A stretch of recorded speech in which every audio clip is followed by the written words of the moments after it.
If you ever use Facebook on a public network like an airport or a coffee shop, it's possible someone could have your username and password right now. In this week's Compute This, how to keep your information safe. Hey, Thor Schrock is the owner of Schrock Innovations, and he joins us with that scoop. First, congratulations are in order. Another Best of Omaha for Schrock Innovations. Congratulations. Thank you. What does it mean when people say, yeah, we're happy with the job you're doing? Well, it's good. It's good to hear that. I mean, every company, every person makes mistakes, and systems don't always work perfectly. So when something happens, you usually hear that the system didn't work perfectly. So it's really nice to have people let you know when things worked perfectly, when things work well. Explain to us the difference between a public hotspot and the Wi-Fi I have at my house, and why those are different, why I'm more at risk with one and not the other. Okay. A network is a group of computers that are all linked together that can talk to each other. And when you're on a wireless connection, you're on the same network as any other person that's on that wireless connection. So what ends up happening is, you're at Panera, doing your thing, or at Starbucks doing your thing, and you're on your computer, and as long as no one's looking over your shoulder, you're fine, right? Well, what can happen is there's programs that are freely available out there that are easy to use. Anybody could use them. They're called packet sniffers, and what they do is they look at network traffic. So like your network administrator at work uses packet sniffing technology in a different way.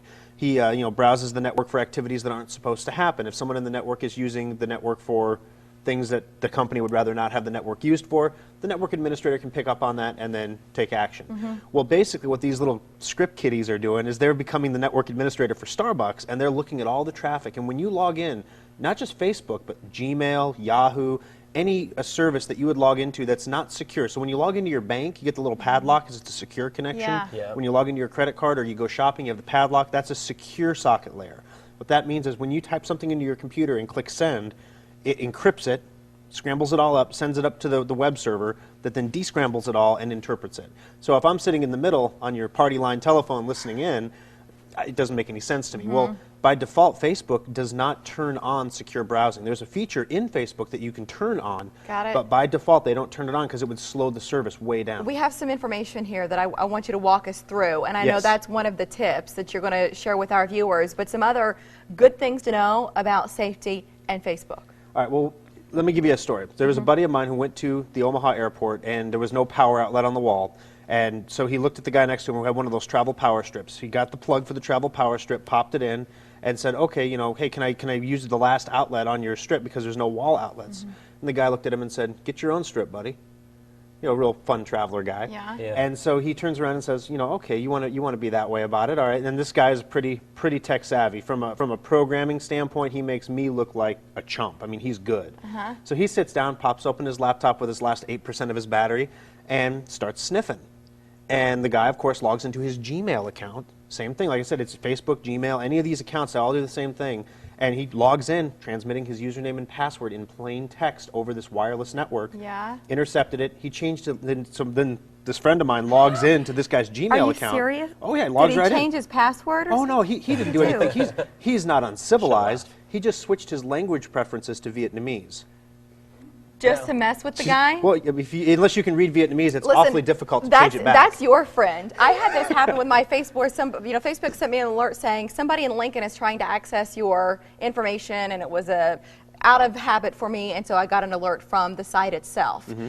If I'm not your friend and I'm just trying to have some fun, what if I'm malicious? What am I doing with that information? That's a whole different ballgame. Yeah. Now, okay, there was a gentleman, and we have this all up on our Facebook page at facebook.com/Schrock Innovations. There's an actual story about a guy who had his entire digital identity erased. He's a real high-end, he's like a big-time tech blogger, and somebody targeted him, got Apple to give him his .me password for his email address, and from that, with your email address, think about all the things I can do. I can go to all your other accounts and request password resets. If I have access to your email, I get the password reset emails. I confirm them. I change your emails. I delete. I can wipe your iPad. I can wipe your MacBook. I can wipe your iPhone. I can go through and delete your Amazon accounts. I can delete all your digital purchases on your Kindle.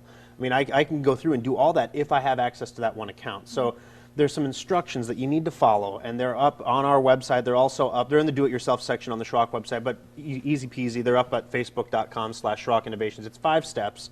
My 6-year-old can do it. It's super, super easy. Step 1. Log into Facebook. Now, if you can do it on a secure network, that's highly, like at home, that's recommended.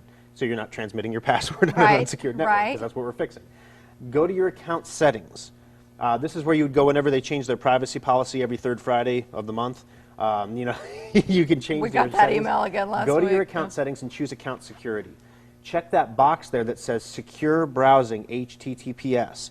Now, once you've checked this, anything that you do from any device on Facebook, so it's a phone, you don't have to change it for your phone, and you changed it on the account. So now whatever device, your phone, your computer, your tablet, a public computer, whatever you access Facebook from will be secure. Then if you're super paranoid, if you think that there's a possibility that maybe somebody, like you said, you got an alert, then change your password. Don't change your password before you do these steps, because then someone will just get the new password. How often do you suggest changing a password? Make it a routine every now and then? Okay. First, I will give you the IT professional Give me response. a 30-second response. The IT professional response is you should change your password on a normal schedule. Every day. The passwords should never be the same from one website to the other. They should be unrecognizable groups of characters that include capitalization, punctuation, and over 8 characters. But that's not reasonable. Realistic response. Come up with a make-believe word. You know, we have I use all kinds of nicknames for your kids are great. Things that other people don't necessarily know, but just fake words are great. Then throw some capitals and some punctuation in there. You know, and I try to compartmentalize. I have one password for financial sites. I have one password for email sites. I have one password. So that way my life is a little, so if one person gets access to one area, they can't They're not necessarily get ruining access the to all rest. areas. Listen, that list he's talking about is online at SchrockInnovations.com, and if you have a Facebook account, you can just type in Schrock Innovations in that top search bar, and that'll take you straight to the shops page, and you can get that information there too. Thor, it's great to see you. Hey, thanks for having me, Thank guys. you. I hope you don't freak out about your Facebook now. I can hear everybody Listen. logging I'm in gonna right run. now. By the way, speaking of logging in, Yeah. Papillion just got their internet back from Cox. It's been down since 2 a.m. Oh, So if you had trouble with your internet this morning, Cox try was again. down. Good to know. Thank you, Thor. Yep. Well.